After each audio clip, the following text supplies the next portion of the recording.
Hello, this short video is about Candy.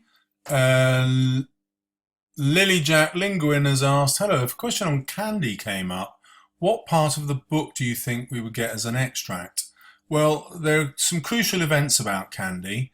The first one is when he first meets George, and there you're going to look at the way he draws a derogatory comment out of George when George is uh, very judgmental about Curly's wife and about Curly.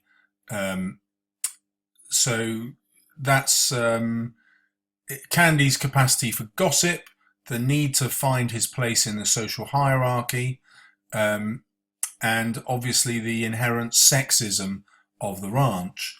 That's not the most likely. The next most likely is probably when his dog is killed, and there's that confrontation with Carlson that Candy knows he can't win, and he turns to Slim for help, and Slim refuses to give it.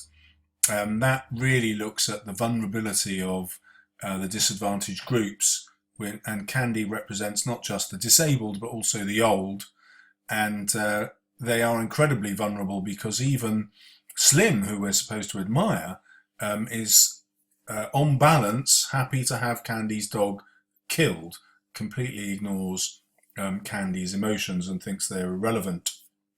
The other reason this extract is significant is that in the same place, Lenny and George begin talking about the Dream Ranch, forgetting that Candy is there. And then you've got the excitement of Candy suddenly realizing that there is hope and they can get the Dream Ranch.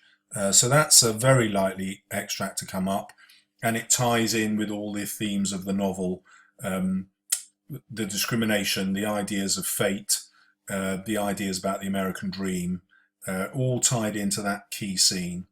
And then the other most likely key scene is when Candy discovers Curly's wife's body, and starts abusing her after she's dead and after George has said he's not going to go through with the Dream Ranch with Candy any longer. So again, those are those same themes about fate. Here, the discrimination is sexism, and obviously you've got the foreshadowing of how Lenny's going to be killed by George. So those would be my key scenes. What am I talking about when I write about Candy? Well, why has Steinbeck put him in the novel? So there's that symbolic element to talk about discrimination that I've just mentioned. You could make some wider points about the effects of a brutal capitalist system. Don't forget, it's the brutality of the profit motive that has led to the Wall Street crash, which has led to the Great Depression. And Candy, if you like, is a visual victim of that. So he's got his hand caught in some kind of machinery on the farm.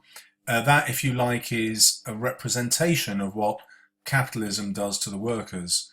It exploits them fully, and then when they are useless, it discards them without proper benefits. So there's a political point that you could argue Steinbeck is making through the portrayal of Candy in that way. There's also the irony of his name. Candy is obviously sweet, where his personality is the opposite. If you look at just how he behaves with Curly's wife, he is incredibly bitter. In fact, bitter is probably the best word that describes him. And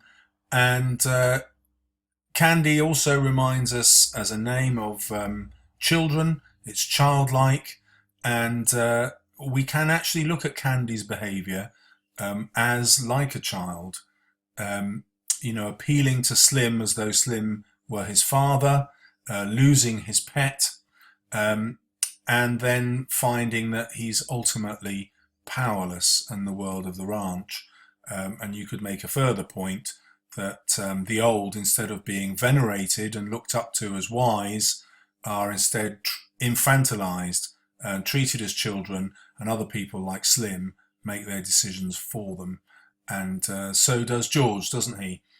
Candy, after all, is putting up $350 and George only has to put up a little over 100 to get this ranch, but he's quite content to crush Candy's dream. So Candy's powerless in that childlike sense.